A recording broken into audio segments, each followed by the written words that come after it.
Spoštovani novinarji, lepo pozdravljeni.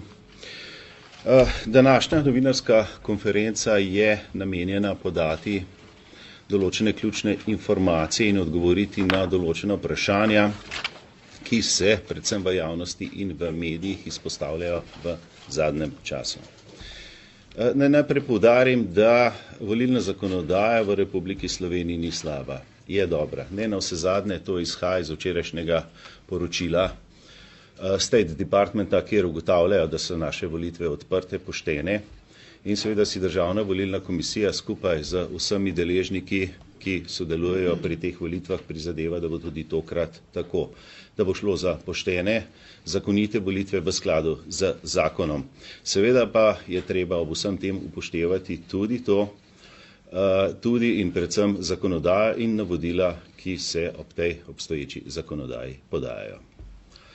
Naj najprej poudarim nekaj osnov, ki jih je treba povedati, namreč pojavljajo se vsakič znova določene insinuacije, ideje o tem, o nekih špekulacijah, o nekih ukradenih volitvah. Zato je treba tako in odkrito povedati, kdo pravzaprav je tisti, ki nosi največje breme in največjo odgovornost na dan volitev. To so volilni odbori.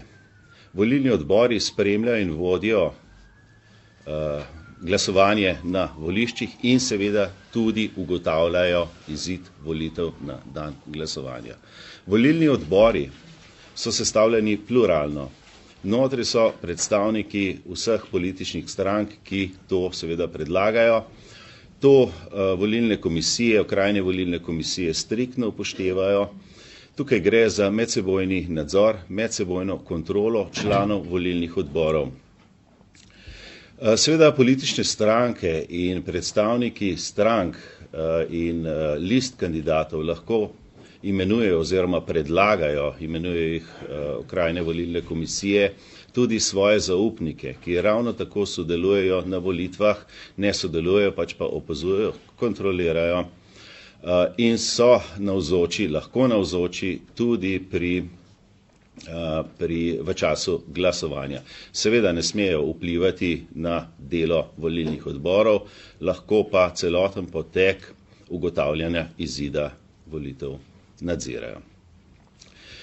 Sedaj pa se najprej lotim nekaj tem, ki se vsaj v zadnjem času pojavljajo v medijih in sicer najprej začnem z, po mojem mnenju, nepotrebnim razburanjem zdravniške stroke, ki se nanaša na naš sklep Državne volilne komisije z dne 3. februarja, kjer je bilo odločeno, da je potrebno za glasovanje na domu zaradi bolezni potrebno zdravniško potrdilo.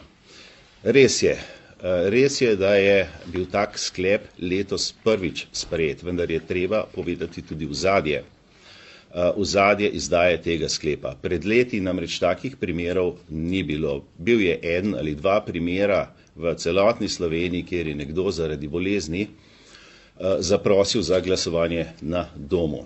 Temu je bilo seveda brez kakršnega koli potrdila ustreženo. Volilni odbor je prišel k njemu na dom, lahko je normalno glasoval. Pri zadnjem referendumu o zakonu o vodah, pa so se pojavile določene, vsaj po našem mnenju, zlorabe. Namreč volilni odbori so nas obveščali o tem,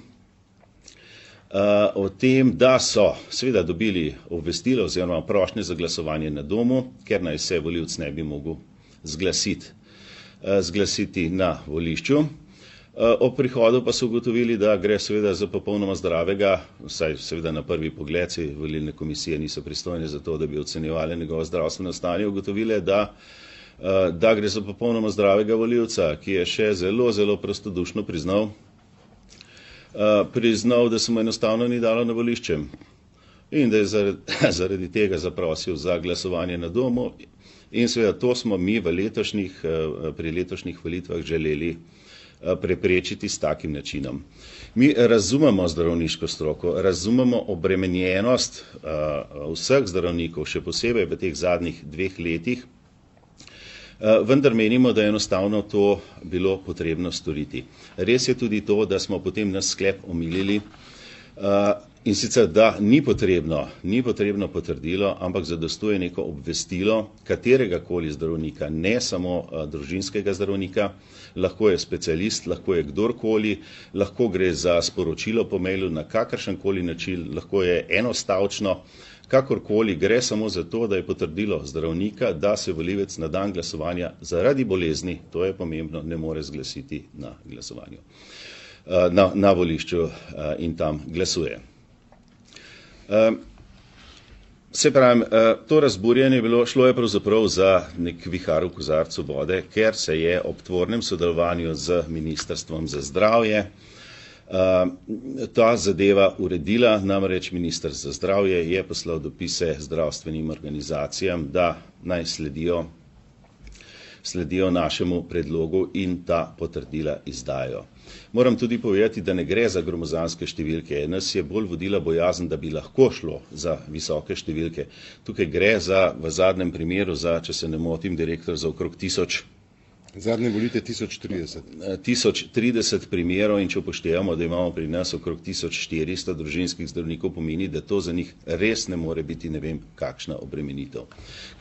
Kar se tiče financiranja oziroma plačila, tega smo se tudi na Državni volilni komisiji že pogovarjali, da če je to problem, je pripravljena Državna volilna komisija plačilo teh potrdil ali obvestil kakorkoli tudi refundirati potem zdravstvenim ustanovam in posameznim zdravnikom. Pojavlja se tudi nerazumevanje glede volivcev v izolaciji in sicer določene ideje, da Državna volilna komisija onemogoča osebam, ki bodo v tistem času v izolaciji glasovanja. To seveda absolutno ne drži. Ne drži zaradi tega, ker imajo možnost glasovati, bodisi po pošti, če oddajo vlogo do 18.4. ali glasujejo na domu, tako kot, bom rekel, ostali bolniki, če oddajo ustrezno vlogo vključno z 20. aprilom. Pri tem tudi ni potrebno nikakršno potrdilo, dovolj je samo SMS sporočilo ali sporočilo iz zvem, da je oseba v izolaciji. Se pravi, da se tudi na ta način nikogar ne omejuje pri izvrševanju te pravice. Naj poudarim seveda pa to, vendar tukaj gre za problem zakonodaje in nikakor ne za problem Državne volilne komisije ali drugih volilnih organov, da tisti, ki bodo v izolaciji oziroma ki bodo zboleli po 20. se pravi 21., 22., 23. ali ki bodo eventualno zaprti, da tem pa žal zakonodaja res ne omogoča glasovanja. To pa priznamo, da gre za zakonodajno napako, na katero bomo sicer opozorili, vendar je treba tudi ob tem upoštevati logistične težave, ki lahko pri tem nastopajo, če nekdo v soboto zvečer zaprosi za glasovanje na domu, je to enostavno logistično, tako rekoč nemogoče izvesti. No, omeniti moram še to, da smo tudi za osebe v izolaciji predlagali neke vrste časovno okno, približno tako, kot je bilo na volitvah na Portugalskem, in sicer, da bi se osebe v izolaciji, ki so seveda kužne, da bi lahko glasovali v določenem časovnem obdobju na koncu volitev, bodisi med 18. in 19. uro ali med 17. in 19. uro, vendar je bila stroka glede tega predloga ne samo zadržana, ampak je odločno nasprotovala tako Ministrstvo za zdravje kot NIJZ, kot tudi svetovalna skupina za COVID. Zaradi tega sem na seji umaknil ta predlog, nismo se upali spuščati v to. Njihovo mnenje je bilo, da seveda volilna pravica ne sme ogroziti pravice do zdravja in preko tega tudi Državna volilna komisija ni mogla. Naj se dotaknem sedaj pošiljanja glasovnic v tujino. Tu dejansko nastopajo določene težave, določene probleme, vendar ne zaradi neučinkovitega dela Državne volilne komisije ali službe volilne komisije, ampak izključno, bom rekel, zaradi zakonodaje in kratkih rokov, ki jih zakonodaja dovoljuje za celotni volilni proces. Naj povem, da je bilo, da bo poslano v tujino približno 105 tisoč glasovnic. Od tega jih je seveda poslanih že 21.500 približno, no, ne me držati za besedo, uradno praznih glasovnic v bolj oddaljene kraje. Tukaj gre za območja izven Evrope. Tukaj le imam napisane Azerbajdžan, Belorusija, Gruzija, Moldavija, Turčija in tako naprej. To so bile glasovnice oddane že 8., 9. in 10. marca. Od teh preostalih 85 tisoč glasovnic jih je že, mislim, da več kot polovica oziroma tam nekaj že oddanih, poslanih na pošto. Pojavljajo se tudi problemi v zvezi seveda ne samo z našo pošto, ampak pošto tudi v tujini, bodi si zaradi COVID razmer, bodi si zaradi celotne situacije, ki trenutno vlada v Evropi in tudi širše. Vem, da bodo postavljena vprašanja, zato bom še sedaj na kratko povedal v zvezi z pošiljanjem pošte oziroma glasovnega gradiva v Moskvo. Tukaj moram povedati, da tvorno in aktivno sodelujemo tako z Ministrstvom za zunanje zadeve, kot tudi s Pošto Slovenije. Pogovori so v teku, vendar več boste o tem lahko izvedeli po današnji seji, saj nočem, bom rekel, izdajati določenih informacij, predno s temi informacijami niso seznanjeni vsi člani Državne volilne komisije. Zdaj, glede na to, da vedno obstaja bojazen za morebitno okužbo, še vedno kljub sproščanju ukrepov, Državna volilna komisija svetuje vsem volivcem in volivkam, da se eventualno udeležijo predčasnega glasovanja, ki bo v torek, sredo in četrtek naslednji teden. Na ta način, predvsem seveda to velja za tiste, ki so v službi eventualno v rizičnih stikih ali bodisi kje drugje. Še enkrat bom potrdil, da bodo tudi te volitve izvedene pregledno, pošteno, zakonito. O tem se bodo lahko prepričali tudi mednarodni opazovalci. V tem tednu smo imeli pogovor s predstavniki OVSE-ODIHR. To je šlo za uvodni pogovor v torek v Državnem zboru in tudi oni zaupajo v strokovnost, neodvisnost in nepristranost vseh volilnih organov. Zdaj zaenkrat bi s svojim delom zaključil in bi predal besedo direktorju službe, gospodu Dušanu Vučku, da poda tudi svoj del. Potem pa bo seveda na voljo za posamezno vprašanje. Hvala, predsednik. Spoštovane, cenjene novinarke in novinarji. Dovolite mi, da tudi lep pozdrav z moje strani. Kot je že uvodoma predsednik povedal, da seveda tudi služba, ki jo vodim, sledi cilju, to pa je, ki je poudaril predsednik, da se volitve izpeljejo na zakonit in pošten način. Mogoče za začetek nekaj statističnih podatkov, ki so vedno dobrodošli za medije. Skratka, glede volilnih upravičencev na letošnjih volitvah po podatkih Ministrstva za notranje zadeve bomo imeli 1.095.766 volilnih upravičencev.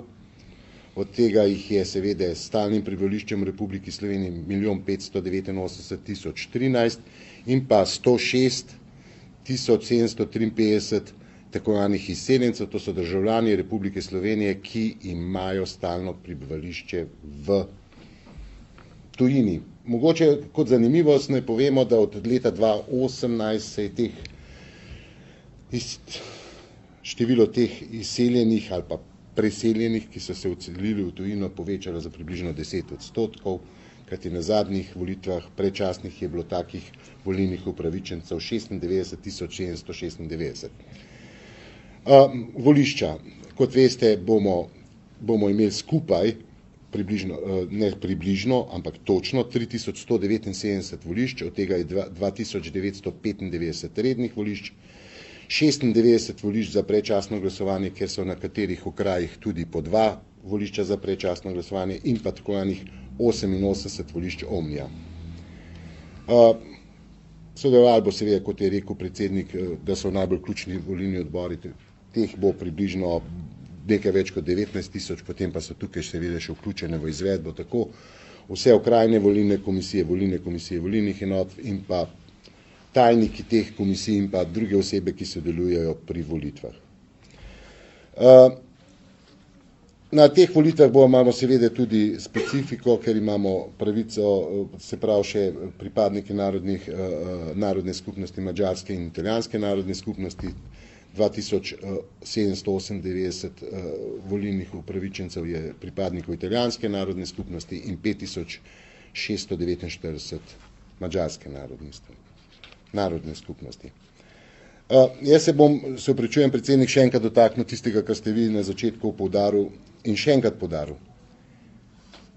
da najbolj ključni za izvedbo volitev so volilni odbori.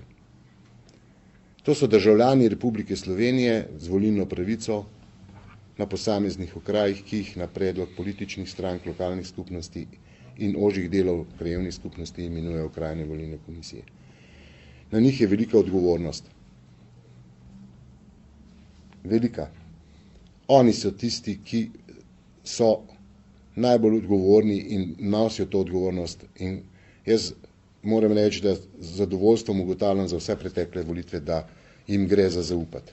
Sistem nadzora, kontrol je dober ob predpostavki, da tudi politične stranke in liste, tokrat imamo tudi nestrankarsko listo na teh volitvah, naredijo tisto, kar se od njih pričakuje. To pa je, da imenujejo zaupnike na voliščih. Žal je teh zaupnikov premalo. Lažje je seveda potem se pritoževati na podlagi nekih govoric, kot pa z realnimi podatki. Kajti vsak zaupnik lahko predsednika in volilni odbor opozori na napake in to mora biti zavedeno v zapisniku. Žal je tudi to, da vse politične stranke parlamentarne niso sposobne imenovati, razen nekaj izjem, 3000 oseb za volišča. 3000 oseb. Pa bom govoril o odstotkih, ne o številkah, pri čemer so možna nekatera statistična odstopanja. Ko bo dokončno uveljavljen informacijski sistem ISDVK, kot smo ga, ki vsebuje tudi kadrovsko-finančni model, bodo te številke do pike natančne, zato ker bo to v sistemu. Na letošnjih volitvah bo torej v odstotkih je predlaganih od posameznih predlagateljev, govorimo o političnih strankah, ki pa imajo seveda prednost, predvsem tiste, ki so v parlamentu, naslednji odstotki.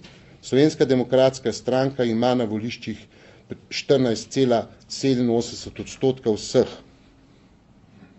SD 13,2%, Nova Slovenija 9,38% imenovanih, LMŠ 5,49% vseh imenovanih, Levica 5,19%, stranka Konkretno 4,37% in Desus 2,53% ter SAB 0,34%.